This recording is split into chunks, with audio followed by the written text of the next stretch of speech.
Hug ಮಾಡ್ಕೊಳ್ಳೋದು ಬಿಟ್ಬಿಟ್ರು. ನನ್ next time ಸಿಕ್ಕಿದಾಗ ಅವ್ರಿಗೆ ನನ್ನ ಹಗ್ ಮಾಡ್ಕೊಳ್ಳಿಲ್ಲ. ಯಾಕೆ ಅಂದ್ರೆ ಕಾಯಿಲೆ ಕಸ ಅವ್ರ ಜೊತೆ ಮಧ್ಯದಲ್ಲಿ ಇದೀನಿ ಅಂತ.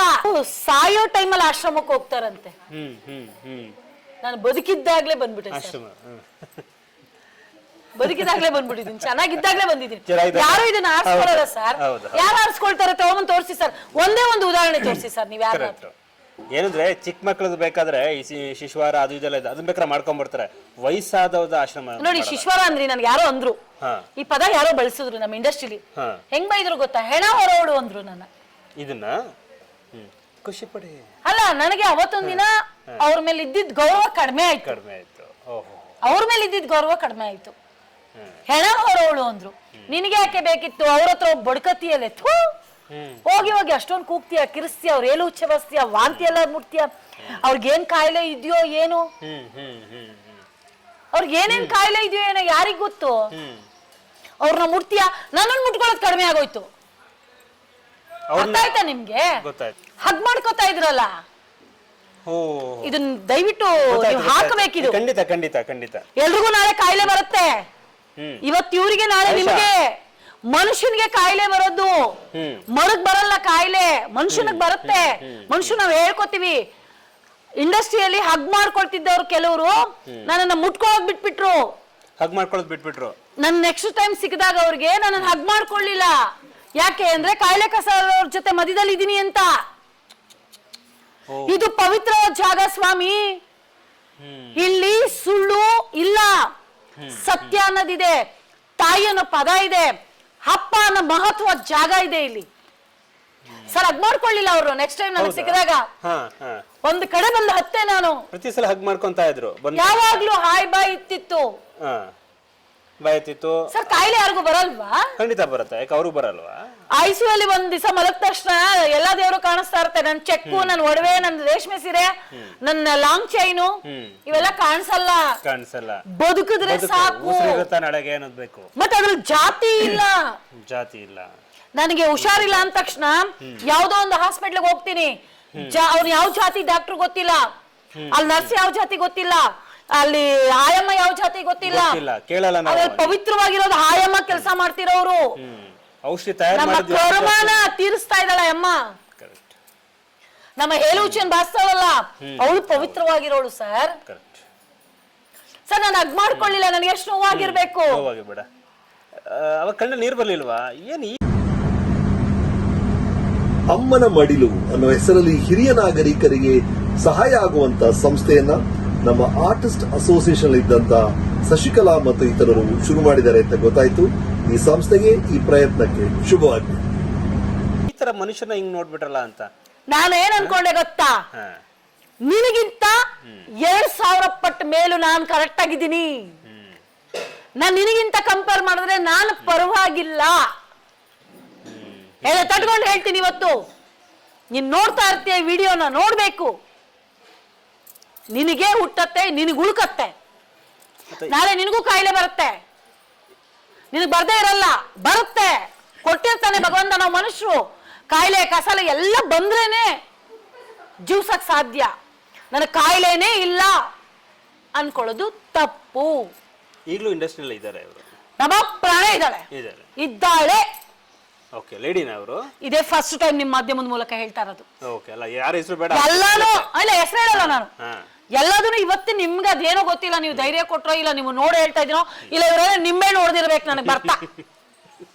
ಉಕ್ಕುಡ್ಗ ಹತ್ರ ಅದು ನಮ್ ಚಾಮುಂಡೇಶ್ವರಿ ಊರು ಬೇರೆ, ಮೈಸೂರು. ಆ ಒಂದು ಗತ್ತು ಎಮ್ಮೆಲ್ ಹೇಳ್ತಾ ಇದ್ದೀನಿ. ಹಳು ಬಂತು, ಹತ್ತೆ, ನೋವು ಪಟ್ಟೆ, ಸಂಕಟ ಪಟ್ಟೆ. ಆಗ ದೇವ್ರನ್ನ ಒಂದು ಪ್ರಶ್ನೆ ಕೇಳಿದೆ, ಪುನೀತ್ ಸರ್ಗೂ ಕೇಳಿದೆ ಇದನ್ನ. ಅವ್ರಿಲ್ಲ, ಅವ್ರನ್ನ ಕೇಳಿದೆ, ದೇವ್ರೆ ನಾನು ಎಲ್ಲಾ ತರ ಕಷ್ಟ ಅನುಭವಿಸಿದೀನಿ, ಇದಕ್ಕಿಂತ ಪುಣ್ಯವಾದ ಜಾಗ ಏನಾದ್ರೂ ಒಂದಿದ್ರೆ ನನಗೆ ತೋರ್ಸು, ನಾನು ಆ ಕೆಲಸ ಮಾಡ್ತೀನಿ. ನನ್ನ ನೋವು, ಕಷ್ಟ, ದುಃಖ ಎಲ್ಲ ನಾನು ನೋಡ್ದೆ ಇರೋ ಪ್ರಪಂಚ ಎಲ್ಲ ನೋಡ್ ಬಂದ್ಬಿಟ್ಟಿದೀನಿ. ಆಚೆ, ಗೇಟಿಂದ ಆಚೆ ನಾನು ರಾಣಿನೇ, ಗೇಟಿಂದ ಒಳಗಡೆ ಒಬ್ಳು ಕೆಲಸದವಳು. ಇವತ್ತಿಗೂ ನಾನು ಇಲ್ಲಿ ಕೆಲಸದವಳೆ. ಎಲ್ಲಾ ತರ ಪ್ರಪಂಚ ನೋಡಿದೀನಿ. ಅದಕ್ಕಿಂತ ಕಂಪೇರ್ ಮಾಡಿದ್ರೆ 1000 ಪಟ್ಟು ಪ್ರಪಂಚ ತುಂಬಾ ಪುಣ್ಯವಾದ ಜಾಗ, ಪುಣ್ಯವಾದ ಸ್ಥಳ ಇದು. ನಾವು ಪಾಪ ಕರ್ಮ ಮಾಡಿರ್ತೀವಿ, ಮಾಡದೇ ಏನಿಲ್ಲ, ನಾನೇನ್ ಸಾಚ ಅಲ್ಲ. ನಾನು ತಪ್ಪು ಮಾಡಿದ್ದೀನಿ. ಕಳ್ಕೊಳ್ಳೋ ಅಂತ ಏಕೈಕ ಜಾಗ ಆಶ್ರಮ. ಕರ್ಮನ ಕಳ್ಕೊಳ್ಳೋ ಅಂತ ಜಾಗ. ಇವತ್ತು ಇನ್ನೊಂದು ಹೇಳ್ತೀನಿ, ನಾವು ಆಶ್ರಮಗಳು ಮಾಡಿದೀವಿ ನೋಡಿ, ನಾವೆಲ್ಲರೂ ಪುಣ್ಯವಂತರು. ನಾವು ಆಶ್ರಮ ಮಾಡಿದೀವಿ ನೋಡಿ, ನಾವು ಬಯಸಿ ಮಾಡಕ್ ಬಂದಿಲ್ಲ, ದೇವ್ರು ಕೊಟ್ಟಿರೋದು. ನಾವೆಲ್ಲರೂ ಪುಣ್ಯವಂತರು. ಯಾಕೆ ಅಂದ್ರೆ ಅವ್ರ ಒಳಗಡೆ ನುಗ್ಗಿ ಅವ್ರ ಕಷ್ಟ ಸುಖ ದುಃಖ ನೋವು ಅವ್ರ ಒಳಗಡೆ ನಾವು ಮುಳುಗ್ಬಿಟ್ಟಿರ್ತೀವಿ. ಅವ್ರ ಜೊತೆಗೆ ನಾವು ಎಲ್ಲದನ್ನು ಹೋಗ್ಬಿಟ್ಟಿರ್ತೀವಿ. ನಾವು ಪುಣ್ಯವಂತರು ಸ್ವಾಮಿ. ರಮೇಶ್ ಭಟ್ ಅವರು ಹೇಳಿದ್ರು ಒಂದ್ ದಿವಸ, ಕೈ ಎತ್ತು ಮುಗಿದ್ರು ರಮೇಶ್ ಭಟ್ ಅವರು, ಅಮ್ಮ ನೀನ್ ಅಲ್ಲೆಲ್ಲೋ ಇದ್ದೆ, ಇಲ್ಲೆಲ್ಲೋ ಈ ದಿಕ್ಕಿಗೆ ಹೆಂಗ್ ಹೋದೆ ನೀನು? ದತ್ತಣ್ಣ ಕರೆದ್ಬಿಟ್ಟು ಸೀರೆ ಕೊಟ್ಟು ಕಳ್ಸಿದ್ರು ನನಗೆ. ಹೌದು, ಕೆಲಸ ಮಾಡಿದೀವಿ ನಾವೆಲ್ಲ. ಬಂದಿಲ್ಲ, ಕರೆದು ಬಿಟ್ಟು ಸೀರೆ ಕೊಟ್ರು ಸರ್. ನನ್ನ ಮೇಲೆ ಇವತ್ತು ತುಂಬಾ ಅಪಾರವಾದಂತ ಗೌರವ ಇಟ್ಟಿದ್ದಾರೆ ಸರ್. ಶಶಿಕಲಾ ಅವರು ಒಂದು ಕಲಾವಿದೆಯಾಗಿ ಹಲವಾರು ವರ್ಷಗಳಿಂದ ಕನ್ನಡ ಚಿತ್ರರಂಗದಲ್ಲಿ ಒಂದು 600 ಚಿತ್ರದವರೆಗೂ ನಟಿಸಿದ್ದಾರೆ.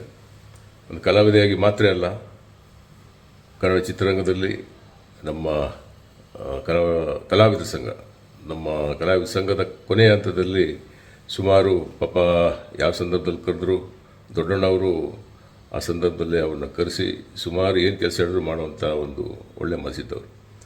ಸೊ ಬರೀ ಕಲಾವಿದೆಯಾಗಿ ಮಾತ್ರ ಗುರುತಿಸ್ಕೊಂಡಿಲ್ಲ ಅವರು.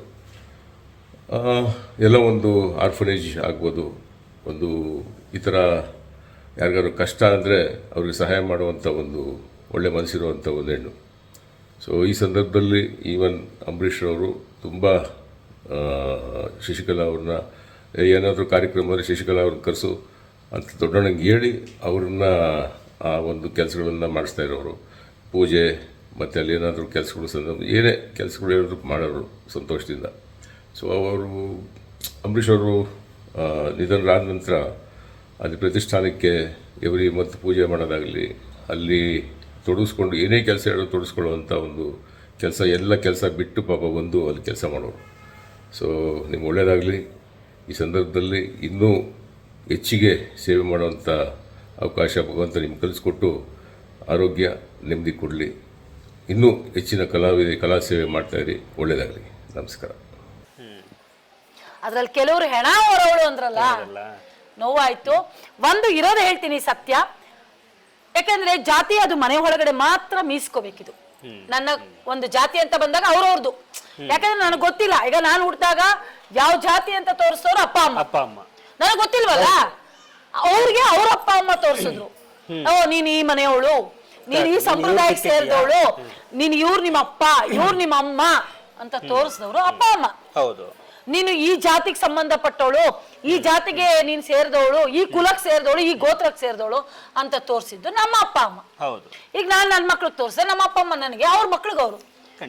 ಹುಟ್ಟು ಸಾವು ಎರಡೇ, ಹೆಣ್ಣು ಗಂಡು ಎರಡೇ. ಅಂತದ್ರಲ್ಲಿ ಒಳಗಡೆ ಇಟ್ಕೋಬೇಕು. ನಮ್ದು ಏನೇ ಇರುತ್ತೆ ಅದು ಸಂಪ್ರದಾಯ ಬಂದ್ಬಿಟ್ಟಿದೆ ಸರ್, ಎಲ್ರ ಮನೇಲೂ ಬಂದಿದೆ. ದೇವ್ರ ಮನೆ ಒಳಗೆ ಮಾತ್ರ ಸೀಮಿತ ಇದು. ಹೊಸ್ಲು ಒಳಗಡೆ, ಆಚೆ ಬಂದ್ಮೇಲೆ ನಾವೆಲ್ಲ ಒಂದೇ. ಅದನ್ನ ಬಿಡಬಾರ್ದು ಅನ್ನೋ ಒಂದು ಕಾರಣಕ್ಕೋಸ್ಕರ ಅವ್ರು ಮಾಡ್ಕೊಳ್ಳಿ. ಮನೆ ಒಳಗಡೆ ಇರುತ್ತೆ ಸರ್. ನನಗೂ ಇತ್ತೇನೋ ಗೊತ್ತಿಲ್ಲ ಮೊದಲು, ಬಟ್ ಈ ಆಶ್ರಮ ಮಾಡಿದ್ಮೇಲೆ ನನ್ಗೆ ಯಾವ ಜಾತಿ ಬೇಕು ನೀವು ಕರೀಲೇಬೇಡಿ ನನ್ನನ್ನ. ಯಾಕಂದ್ರೆ ನಮ್ಮನೇಲಿ ಹೆಣ್ಮಕ್ಳು ಸ್ಮಶಾನಕ್ಕೆ ಹೋಗಲ್ಲ. ಹೆಣ್ಮಕ್ಳು ನಮ್ಮ ಮನೆಯಲ್ಲಿ ಸ್ಮಶಾನಕ್ಕೆ ನಾವು ಹೋಗಲ್ಲ, ಮನೆಗೆ ಸೀಮಿತ ಆಗ್ತೀವಿ. ಗಂಡ್ಮಕ್ಳೇ ಎಲ್ಲ ಆ ಕಡೆ, ನಾವು ಹೋಗಲ್ಲ. ಈಗಲೂ ಅಲ್ಲ, ಅಲ್ಲಿ ಜಾತಿ ಸಂಪ್ರದಾಯ ಗೇಟಿಂದ ಆಚೆ ಇಟ್ಕೊಳ್ಬೇಕು ಸರ್ ಇವೆಲ್ಲ. ನೀವು ನನ್ನ ಶಶಿಕಲನ್ ವಿಷಯಕ್ಕೆ ಬಂದ್ರೆ ಗೇಟಿಂದ ಆಚೆ, ಗೇಟಿಂದ ಒಳಗಲ್ಲ.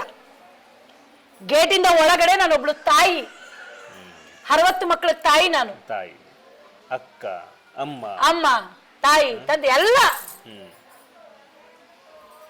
ಅವ್ರೊಂದು ಊಟ ಮಾಡಿಲ್ಲ ಅಂದ್ರೆ ನನಗೆ ಸಹಿಸ್ಕೊಳಕ್ಕಾಗಲ್ಲ. ಹೊಡಿತೀನಿ, ಬೈತೀನಿ, ಎಲ್ಲ ಮಾಡ್ತೀನಿ ಸರ್. ನಾನು ಸಾಚ ಅಲ್ಲ, ಸಮಯ ಬಿದ್ರೆ ನಾನು ಹೊಡಿತೀನಿ ಸರ್, ಗದರಿಸ್ತೀನಿ. ನನ್ನ ಮಗಗ್ ನಾನು ನೋಡಿದ್ದೆ, ಪಕ್ಕದ ಮನೆಯವ್ರು ಹೊಡಿಯಕ್ ಬಿಡ್ಲಾ? ನಾನ್ ನೋಡಿದ್ರೆ ನನಗೆ ನೋವಾಗಲ್ಲ ಸ್ವಾಮಿ, ಬೇರೆಯವ್ರು ಅಂದ್ರೆ ನನಗೆ ನೋವಾಗತ್ತೆ. ಊಟ ಮಾಡೋಂತ ಹೊಡಿತೀವಿ, ಮಾತ್ರೆ ಹೊಡಿತೀವಿ, ಆರೋಗ್ಯ ಹದಗೆಟ್ಟಾಗ ಹಾಸ್ಪಿಟ್ಲ್ ಬಾ ಅಂತ ಹೊಡಿತೀವಿ, ಎಲ್ಲದಕ್ಕೂ ಮಾಡ್ತೀನಿ ಸರ್. ಅವಳು ಶಶಿಕಲಾ ಹೊಡಿತಾಳಪ್ಪ ಅಲ್ಲಿಗೂ, ಅದೊಂಥರ ಬ್ಯಾಡ್ ನೇಮ್. ಮನೆ ಇದ್ ನನ್ನ ಕುಟುಂಬ, ಮತ್ ನಾನು ಯಾರಿಗೂ ಹೋಗಿ ಬನ್ನಿ ಅನ್ನಲ್ಲ, ಹೋಗೇ ಬಾರೆ. ಹೆಸರು ಕರಿತೀನಿ, ಅವ್ರಿಗೊಂದು ದೊಡ್ಡ ಹೆಸರು ಇಟ್ಕೊಂಡ್ಬಿಟ್ಟಿರ್ತೀನಿ, ಅದೇ ಕರಿತೀನಿ ನಾನು. ಸರ್ ಇವತ್ತು ತುಂಬಾ ನೆಮ್ಮದಿಯಾಗಿದ್ದೀನಿ ಸರ್ ನಾನು ಈ ಜಾಗದಲ್ಲಿ. ಸ್ಯಾಟಿಸ್ಫೈಡ್ ಇದೆ actually. ನನ್ನ ಆತ್ಮಸಾಕ್ಷಿಯಾಗಿ ನಾನೊಬ್ಳು ಮನುಷ್ಯಳು. ಕರೆಕ್ಟ್. ಮನುಷ್ಯ ಮಾತ್ರ ಮನುಷ್ಯನಿಗೆ ಸಹಾಯ ಇಲ್ಲಿ ತೋರ್ಸುತ್ತೆ. ಇಲ್ಲಿ ಈ ಒಳಗ್ ಬಂದ್ರೆ ನೀವೆಂತವ್ರ ಕೊಬ್ಬುನು ಹಡ್ಗೋಗುತ್ತೆ ಇಲ್ಲಿ. ಕರೆಕ್ಟ್. ಒಂದ್ 4 ದಿನ ನಾನು ಅನ್ನೋದು ಇದೆಯಲ್ಲ, ನಾನು ಅನ್ನೋರು ಬನ್ನಿ, ನಾನು ಅನ್ನೋದನ್ನ ನಾನು ಈ ಜಾಗದಲ್ಲಿ ನಿಮಗೆ ತೋರಿಸ್ಕೊಡ್ತೀನಿ. 4 ದಿನ ನನ್ನ ಜೊತೆಗಿರಿ, ಅವ್ರ ಜೊತೆಗೆ ಬೆಳಗ್ಗೆಯಿಂದ ಸಂಜೆವರೆಗೂ ಅವ್ರ ಕಷ್ಟ ಸುಖ ಹಂಚ್ಕೊಳ್ಳಿ, ಅವ್ರ ಜೊತೆ ಇರಿ, ಇಲ್ಲಿರಿ, ನಾನು ಅನ್ನೋದನ್ನ ಮರ್ತು ಆಚೆ ಹೋಗ್ತೀನಿ.